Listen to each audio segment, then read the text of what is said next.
Did you know that 1 in 5 deaths are caused from smoking each year in the United States? Or did you know that every cigarette that you smoke decreases your life expectancy by 11 minutes? Or did you know that 15 billion cigarettes are smoked each day worldwide? Or did you know that 86 million people in the United States face a serious disease that was caused from smoking? Or did you know that exposure to secondhand smoke causes 50,000 deaths annually in the United States? Or did you know that smoking increases your risk of a heart attack 200 to 400% greater than that of a non-smoker? Cigarette smoking has been identified as the most preventable mortality. Cigarette smoke contains 7,000 chemicals, and 69 of which are a known human carcinogen. Smoking has been the cause of 90% of lung cancers and 80 to 90% of COPD, emphysema, and chronic bronchitis deaths. Smokers die significantly earlier than that of non-smokers. To be exact, 13 and a half years for men and 14 and a half years for women on average. Smoking is the most prevalent addiction in the United States aside from alcohol. 46.6 million Americans have admitted to being a current smoker. To put that in a number perspective, 20% of adults older than 18 have admitted to being a current smoker. Males tend to have a higher prevalence than females for being a smoker. Also, a survey in 2010 concluded that 20% of high school students have admitted to being current smokers. But why is smoking so harmful? Secondhand smoke is smoke that is involuntarily inhaled from a non-smoker from the smoker's cigarette.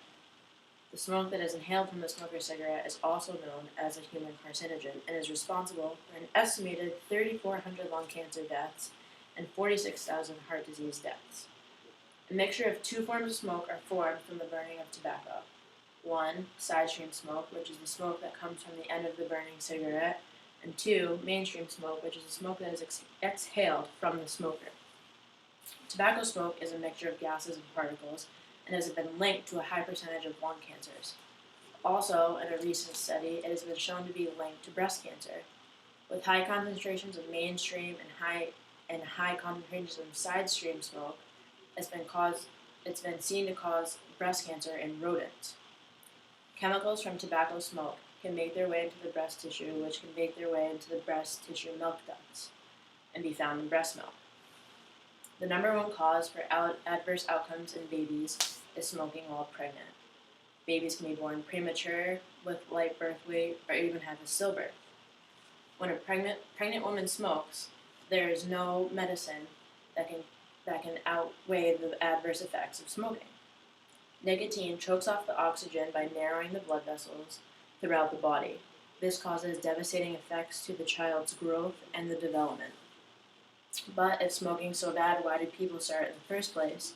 Or why do smokers not even quit? Well, it's so hard because nicotine is a drug that is found naturally in tobacco and is proven to be as addictive as heroin and cocaine. People become physically dependent on this drug and emotionally addicted. Studies have shown that smokers who have tried to quit, or smokers that have quit and stayed away from smoking, have admitted to dealing with both physical and mental dependence. Nicotine withdrawal symptoms lead quitters back to smoking quite easily. The lack of nicotine leads to a withdrawal, which include dizziness, depression, anxiety, irritability, lack of sleep, and trouble concentrating.